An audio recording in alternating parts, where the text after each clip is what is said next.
시편 30편 1절에서 12절까지 말씀 함께 교독하실 텐데 마지막 절은 같이 읽도록 하겠습니다. 여호와여, 내가 주를 높일 것은 주께서 나를 끌어내사 내 원수로 하여금 나로 말미암아 기뻐하지 못하게 하심이니이다. 여호와 내 하나님이여, 내가 주께 부르짖음에 나를 고치셨나이다. 여호와여, 주께서 내 영혼을 수올에서 끌어내어 나를 살리사 무덤으로 내려가지 아니하게 하셨나이다. 주의 성도들아, 여호와를 찬송하며 그의 거룩함을 기억하며 감사하라. 그의 노염은 잠깐이요 그의 은총은 평생이로다. 저녁에는 울음이 깃들일지라도 아침에는 기쁨이 오리로다. 내가 형통할 때에 말하기를 영원히 흔들리지 아니하리라 하였도다. 여호와여, 주의 은혜로 나를 산같이 굳게 세우셨더니 주의 얼굴을 가리심에 내가 근심하였나이다. 여호와여, 내가 주께 부르짖고 여호와께 간구하기를 내가 무덤에 내려갈 때에 나의 피가 무슨 유익이 있으리요? 진토가 어떻게 주를 찬송하며 주의 진리를 선포하리이까? 여호와여, 들으시고 내게 은혜를 베푸소서. 여호와여, 나를 돕는 자가 되소서 하였나이다. 주께서 나의 슬픔이 변하여 내게 춤이 되게 하시며 나의 베옷을 벗기고 기쁨으로 띠우셨나이다. 이는 잠잠하지 아니하고 내 영광으로 주를 찬송하게 하심이니 여호와 나의 하나님이여, 내가 주께 영원히 감사하리이다. 아멘. 할렐루야. 오늘 이 시간도 거룩한 주일 하나님을 예배하기 위해 주님의 전으로 나오신 여러분을 주님의 이름으로 환영하고 축복합니다. 이제 오늘 9월의 첫날이자 또 새로운 또 달을 시작하게 되었습니다. 사실은 이제는 가을에 들어섰다라고 볼 수가 있는데 여전히 날씨가 많이 무덥습니다. 그리고 코로나 재확산으로 또 이렇게 코로나에 걸리신 분들도 꽤 많이 계신데 특별히 건강 조심하시고 또 잘 회복하는 은혜가 있기를 예수님의 이름으로 간절히 축원합니다. 오늘 이 시간에는 저녁에는 울음이 있어도 아침에는 기쁨이 옵니다 라는 제목으로 잠시 하나님 말씀을 나누도록 하겠습니다. 입 작은 놈이 입이 큰 놈의 등을 무조건 밀어줘야 하는 목욕탕이 있었습니다. 입 작은 개구리가 뭣도 모르고 그 목욕탕에 갔다가 하마를 만나게 되었습니다. 그리고 녹초가 될 때까지 덩치가 커도 너무 큰 이 하마의 등을 밀어야 했습니다. 그 후에 하도 또 억울해서 이 개구리는 다음날 또 그 목욕탕을 찾았습니다. 그런데 이번에는 악어가 있는 것입니다. 그래서 또다시 힘을 뺀 개구리는 열받아서 이 성형외과를 찾아갔습니다. 그리고 선생님, 제 입을 귀 밑까지 완전히 찢어주세요. 그러자 의사 선생님은 찢는 것은 어렵지는 않지만 그러면 하루밖에 못 삽니다 라고 이렇게 이야기를 하죠. 그러나 개구리는 복수심에 불타서 결국 이 수술을 하고 말았고, 입이 무지하게 커지는데 업그레이드된 이 개구리는 너무나도 들뜬 마음으로 그 목욕탕을 향해서 달려갔습니다. 그러나 개구리는 도착하자마자 거품을 물고 쓰러질 수밖에 없었습니다. 왜냐하면 목욕탕 문 앞에 금일 휴업이라고 적혀 있었기 때문입니다. 누군가 웃자고 만든 재미있게 만든 이야기지만 인생이라는 것이 정말 뜻대로 잘 되지 않을 때가 많은 것 같습니다. 그리고 인간이 한평생을 산다는 것은 또 그리 쉬운 과정이 아닙니다. 여기에는 행복도 있고 또 불행도 있지 않습니까? 문제는 우리는 모두 행복을 원하지만 뜻하지 않게 불행도 찾아온다라는 것입니다. 특별히 살아가면서 우리는 성공도 경험할 수 있고 실패도 경험할 수 있습니다. 또한 건강할 수도 있고 또 질병이 생길 수도 있습니다. 나아가 기쁨을 누릴 수도 있고 반대로 슬픔을 느낄 때도 있습니다. 뿐만 아니라 희망과 좌절 사이에서는 늘 날줄과 시줄처럼 엮이면서 인간의 삶이 만들어지기도 합니다. 그런데 우리의 마음이 늘 긍정과 부정 사이에서 보면 긍정의 10가지가 있다고 해도 이상하게 부정의 한 가지가 더 크게 다가옵니다. 예를 들면 SNS에서 어떤 영상이나 글을 올렸을 때 아무리 많은 좋아요라고 이런 것이 눌러져도 2-3개의 싫어요가 있으면 그게 더 크게 다가온다라는 것입니다. 그리고 성공보다는 실패의 아픔이 더 크게 다가와서 그것이 부정적인 생각이 되어 또 인생을 망치는 경우도 있습니다. 내 인생은 처음부터 잘못되었어. 나는 부모를 잘못 만났어. 나는 결혼을 잘못했어. 난 무엇을 해도 안 돼. 등의 부정적인 생각은 열등감과 우울감 그리고 패배의식에 빠지게 합니다. 예전에 너무 부정적인 생각을 가진 집사님과 상담을 한 적이 있었습니다. 대화의 요지는 이 자신은 너무 불행하다라는 것인데 어린 시절 부모를 잘못 만나서 너무 가난하게 살았던 일, 또 남편을 잘못 만나서 고생한 일, 그리고 자식들이 속을 썩여 힘들게 했던 일 등을 장황하게 설명하였는데 저도 같이 답답해지더라고요. 그러면서 하시는 말씀이 목사님, 저니까 그렇게 살았지요. 저니까 그렇게 살았지요. 다른 사람이라면 못 살았을 거예요.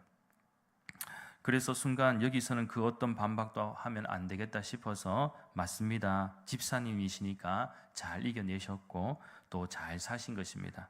앞으로도 잘 사실 것이니까 제가 기도하고 응원하겠습니다 하고 이렇게 결론을 맺었던 적이 있습니다. 그런데요, 이 부분을 이게 다시 한번 좀 차근히 생각해 보면 부정적인 사람들의 특징이 무엇입니까? 바로 나만 불행하다고 생각하는 자세에 있습니다. 그리고 신앙생활도 그렇습니다. 불신앙의 자세는 다른 데 있지 않습니다. 하나님이 나만 사랑하지 않으신다라는 의심입니다. 예를 들면 예수님을 믿지 않는 사람들이 오히려 믿는 가정들보다 더 잘 되고 잘 사는 것 같고 또 일도 잘 풀린다고 생각을 하는 것이죠. 그러면서 믿음에 대해서 회의감을 가지고 또 불평을 하기도 합니다. 그러나 절대로 그렇지가 않습니다. 인간이라면 누구나가 다 힘든 점이 반드시 있습니다. 저 사람은 무슨 걱정이 있을까? 참 행복해 보이고 늘 웃음을 잃지 않고 좋아 보여서 저 사람은 참 아무 걱정도 없이 사는 사람 같다 라고 생각할 수도 있겠지만 한번 물어보십시오. 다 나름대로 근심거리를 가지고 살아갑니다. 또한 나만 건강하지 않고 다른 사람들은 다 건강하다고 생각할 수도 있겠지만 막상 보면 다 하나씩 고장나거나 불편한 부분들이 있다는 것이죠. 이는 마치 자동차가 잘 달리다가도 어느 정도 타고 나면 그 어떤 차라고 할지라도 시간이 지나면 조금 한두 가지씩 이제 고장이 날 수 있는 것과도 같습니다. 그렇기에 모두가 행복한 것 같지만 고난 없는 인생은 없습니다. 문제 없는 인생도 없습니다. 중요한 것은 이것을 인정하는 것이 바로 바람직한 믿음과 삶의 자세입니다. 그렇게 믿는 성도는 고난이 오지 않기를 바랄 수도 있지만 더 중요한 자세는 고난 속에서도 흔들림이 없이 하나님의 사랑을 믿으며 승리하는 것이 더 중요합니다. 따라서 오늘 이 시간에는 오늘 본문의 말씀에서도 이러한 사실들을 우리가 배우게 될 텐데 크게 세 가지 관점에서 간략히 우리가 배울 수 있는 교훈의 말씀을 나누도록 하겠습니다. 첫째는 지난 삶을 돌아보며 주님의 은혜를 기억하고 감사해야 합니다. 오늘 본문 4절과 5절 말씀에 주목하시면 주의 성도들아 여호와를 찬송하며 그의 거룩함을 기억하며 감사하라. 그의 노염은 잠깐이요 그의 은총은 평생이로다. 저녁에는 울음이 깃들일지라도 아침에는 기쁨이 오리로다. 이렇게 말씀하고 있는데요. 여기서 우리가 특별히 주목할 부분은 기억하며 기억하라라는 이 말씀인데 무엇을 기억하라는 것입니까? 바로 과거에 있었던 어떤 사건을 되새김질하는 것을 말하는데 시인은 바로 주님의 은총을 기억하고 있다. 무엇을 기억했다고요? 주님의 은총. 사실 현재의 삶에서 만일 힘들고 어려운 상황이 오게 된다면 쉽게 벗어나려면 과거로 돌아가서 한번 생각해 볼 필요가 있습니다. 즉 과거에 부어진 하나님의 놀라운 은총을 하나하나 들추어 보는 것이죠. 예를 들면 과거에는 지금보다 훨씬 작은 집에서 그것도 월세로 시작했는데 지금은 작더라도 내 집을 가지고 있다는 것이 너무 감사할 수도 있고요. 과거에는 몸이 너무 약했는데 지금은 과거보다 몸이 더 건강해졌다면 그건 역시 감사의 조건이 될 수가 있습니다. 그래, 과거에 나는 더 힘든 삶을 살았지. 하지만 하나님이 나를 더 성장케 해주셨고 더 풍성하게 누리게 해주셨는데 지금의 어려움은 아무것도 아니야. 즉 그러면서 과거에 더 힘들었던 기억, 또 엄청난 시련을 극복했던 기억을 떠올리면 오늘 내가 살고 있다는 사실에 놀라게 됩니다. 그러면서 생각하지요. 그것이 내가 잘나서 된 일일까? 아니면 우연히 일이 잘 풀린 것일까? 그러나 믿음의 눈으로 해석을 하면 절대 그렇지가 않습니다. 나의 공로가 아닙니다. 보이지 않는 하나님의 손길이 묵묵히 우리를 인도하신 결과라는 사실을 깨닫게 되는 순간 우리는 감사와 기쁨의 눈물을 흘릴 수밖에 없습니다. 오늘 본문의 말씀처럼 저녁에는 울음이 있었지만 아침에는 기쁨을 누린다라는 사실입니다. 그런 의미에서 오늘 본문의 말씀의 저자는 다윗인데요. 다윗 역시 어려운 때에 과거에 받았던 이 하나님의 은총을 기억하며 기쁨을 회복하고 감사를 잃지 않았습니다. 그래서 참고로 시편 40편 5절 말씀에서는 다윗이 또 뭐라고 고백하는가 하면 여호와 나의 하나님이여 주께서 행하신 기적이 많고 우리를 향하신 주의 생각도 많아 누구도 주와 견줄 수가 없나이다. 내가 널리 알려 말하고자 하나 너무 많아 그 수를 셀 수도 없나이다 라고 이렇게 고백하고 있습니다. 한마디로 다윗은 하나님께서 베풀으신 은총이 너무 많아서 그 수를 셀 수가 없었다라는 것입니다. 저는 이러한 고백이 우리 대구 난강교회 모든 믿음의 권속들과 가정들에게도 있기를 간절히 소망합니다. 둘째는 형통할 때도 있지만 고난도 경험할 수 있음을 인정해야 합니다. 오늘 본문 6절과 7절의 말씀에 주목하시면 내가 형통할 때에 말하기를 영원히 흔들리지 아니하리라 하였도다. 여호와여 주의 은혜로 나를 상같이 굳게 세우셨더니 주의 얼굴을 가리시며 내가 근심하였나이다 라고 말씀하고 있습니다. 그러니까 다윗의 고백처럼 형통할 때가 있습니다. 그리고 영원히 흔들리지 않을 것처럼 생각했습니다. 어떻게 보면 다윗은 자신의 형통함이 이대로 계속될 것이라는 착각 속에서 살았다는 것인데 형통할 때는 다 신앙의 자신이 있습니다. 그리고 형통할 때는 하나님이 복을 주시고 나를 사랑하여 주셔서 내가 형통하게 되었다라고 고백할 수도 있습니다. 그러나 사람에게 영원한 형통은 없습니다. 그리고 하나님께서도 그렇게 허용하시지 않으십니다. 왜 그렇습니까? 인간은 어쩔 수 없이 형통한 상태가 계속되면 어느 순간 영적으로 교만해지기도 하고 하나님의 은혜를 잊어버리고 나아가 하나님을 의지하지 않게 된다라는 것입니다. 그래서 신앙생활에도 나사가 풀리게 되고 기도도 간절해지지 않게 됩니다. 왜냐하면 하나님 없이도 사는데 어느 순간 지장이 없는 것처럼 느껴지기 때문이죠. 따라서 우리는 형통한 날에 대비해야 할 것들이 있습니다. 그것은 바로 무엇을 대비해야 되는가? 고난을 대비해야 합니다. 오늘 본문 7절 말씀에서 다윗은 하나님의 은혜로 상같이 굳게 세우셨다라고 생각했지만 하나님이 얼굴을 가리시는 순간 근심이 찾아오게 됩니다. 잘 나가던 인생이 갑자기 고난을 당해 근심이 가득한 상태를 떠올리게 합니다. 그렇다면 하나님은 왜 우리에게 때때로 고난을 주시는 것일까요? 수많은 이유가 있을 수도 있겠지만 굳이 하나를 언급하자면 바로 행복이나 세상의 그 소유가 내 것이 아니라 하나님의 선물임을 깨닫게 하시려는 하나님의 뜻이기 때문입니다. 그렇기에 내가 가진 행복이 내가 잘나서 얻은 것이 아님을 우리는 잘 알아야 합니다. 즉 행복도 하나님의 은혜로 주어지는 것이고요, 고난도 하나님께서 얼굴을 가리시면 언제든지 찾아오게 된다는 사실을 꼭 기억하시면서 우리 인생이 형통할 때도 있지만 고난도 경험할 수 있음을 늘 인정하며 매 순간 하나님을 의지하며 살아가는 복된 인생이 될 수 있기를 간절히 소망합니다. 마지막 셋째는 고난 속에서 유익과 기쁨을 찾아야 합니다. 사실 고난은 인간이라면 누구나 원치 않습니다. 왜 그렇습니까? 고난이 오는 순간 우리는 근심하기 때문입니다. 그래서 다윗도 오늘 보면 7절 말씀 가운데 주의 얼굴을 가리심에 내가 근심하였나이다 라고 고백하고 있죠. 고난이 왔는데도 평안할 사람은 없습니다. 즉 근심하고 염려하는 것은 인간의 연약함 때문에 어쩔 수가 없는 현상입니다. 그러나 그럼에도 불구하고 그 다음에 말씀이 중요합니다. 오늘 보면 8절과 10절 말씀에 주목하시면 여호와여 내가 주께 부르짖고 여호와께 간구하기를 여호와여 들으시고 내게 은혜를 베푸소서 여호와여 나를 돕는 자가 되소서 하였나이다 라고 이렇게 다윗은 고백하고 있습니다.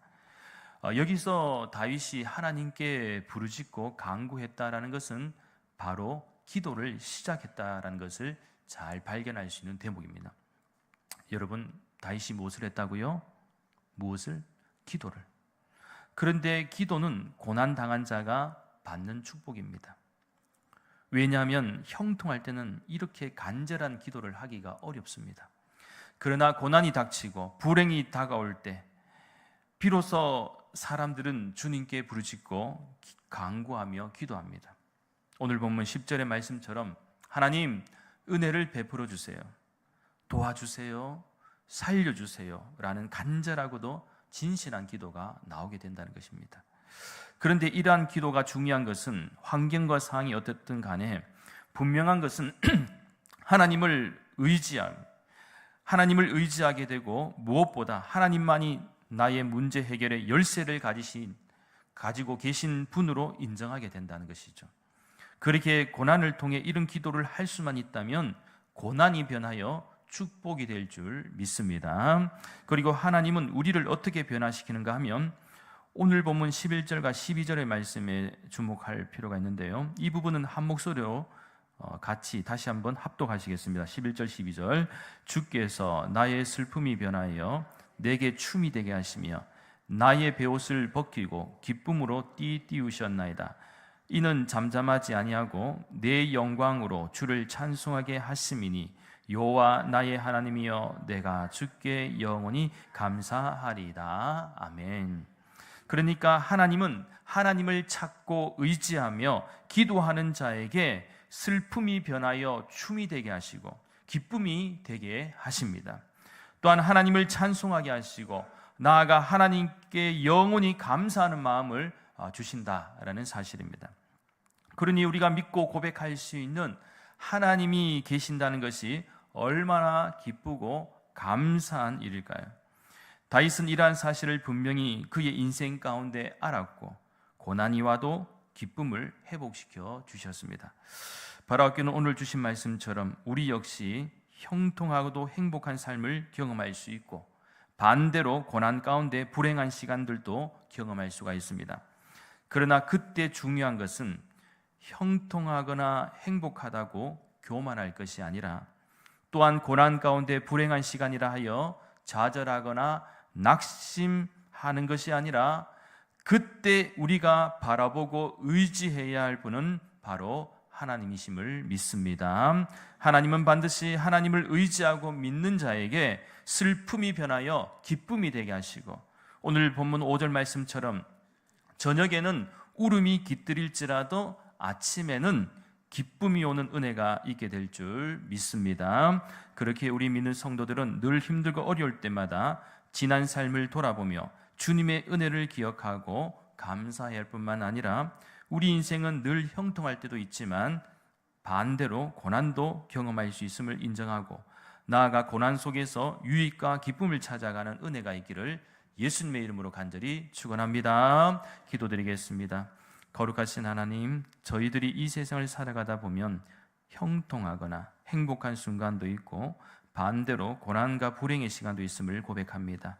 그때마다 우리가 바라보고 의지할 분은 바로 하나님이시고 하나님을 의지하고 기도하는 인생에게는 저녁에는 울음이 깃들일지라도 아침에는 기쁨이 오는 은혜와 슬픔이 또한 변하여 춤이 되고 기쁨이 되는 축복도 저희들에게 허락해 주심을 믿습니다. 또한 그러한 은혜가 저희들에게 있게 하여 주시옵소서. 감사드리며 모든 말씀 거룩하신 예수님의 이름으로 간절히 기도하옵나이다. 아멘.